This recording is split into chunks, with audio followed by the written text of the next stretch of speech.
እኔ ሴቶቹ ጋራ ስፔሲፊካሊ ከመጣህና ካወራኝ እኔ ሴቶቹን በተደጋጋሚ በአደባባይ በግልጽ ቋንቋ የማወራው ሴቶቹ ፋይናንሻሊ ኢምፓወርድ መሆን አለባቸው ካፓሲቴትድ መሆን አለባቸው ያምናለሁ አቅም ይኖራቸው ነው በደንብ ሪኮመንድ ማድረጋቸው ምክንያቱም እኔ እንደ ጋብቻ አማካሪ በጣም ብዙ ፈተና ችግር አይቻለሁ አቅም የሌላቸው ሴቶች የከፈሉትን ዋጋ በአይኔ በብረቱ አይቻለሁ ማን ነው ቻሌንጅ የሚያደርገኝ ማንንም አያሳምነኝም በዚህ ጉዳይ በቃ ሲያለቅሱ ሲሰባበሩ በ30 ዓመታቸው የ50 ዓመት ሴት ሲመስሉ አይቻቸዋለሁ ሴቶቹ ምክንያቱም ትምህርት የላቸውም ስርዓት ባህል የላቸውም ገንዘብ ወጥቶ አይደለም ወላ ከወላጆቻቸው የሚያገኙት ገንዘብ የለም ወላ ባሎቻቸው የሚያገኙ የለም ኃላፊነት በፍጹም የጎደለው ሰው እጅ ላይ ወድቀዋል በ30 ዓመታቸው የ50 ዓመት አልኮኮ የ45 ዓመት አሮጊት ሴት የመሰሉ ወጣት ሴቶችን አግኝቻለሁ በምን ምክንያት በለቅሶ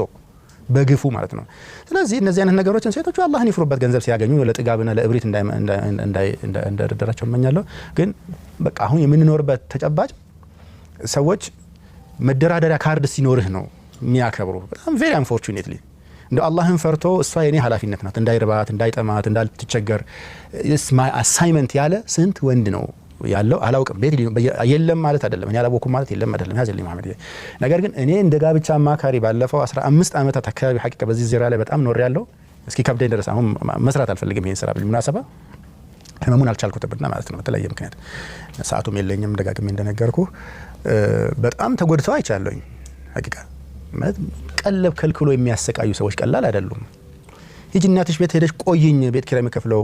አልከፍልም የሚሉ ሰው ስለሌላቸው ብቻ አይደለም አንዳንድ እንደ በቀል በትር ማለት ነው ለተጣሉበት በቀል በትር ማጣት እኮ ሊከሰት ይችላል ኦፍ ኮርስ ያው ሰው ቤት ይፈናቀላል ስንት ሰው ተፈናቅሏል ነው እዚህ አዲስ አበባ ዙሪያ እንኳን በመናቀም ማለት ነው አላየሃል ያ ነገር ሲከሰት እረዳለሁኝ ግን ለዚህ ብቻ ብሎ ሴቷን ገንዘቧን ለመብላት ንያውን አላህ ያቀበታል ከዛ ትንሽ ቆይቶ ጥሎ ለመሄድ ለምን ያለ ገሻሽ ሌባ ነው ቅቅጫን ከተነጋገር ሌብነት ነው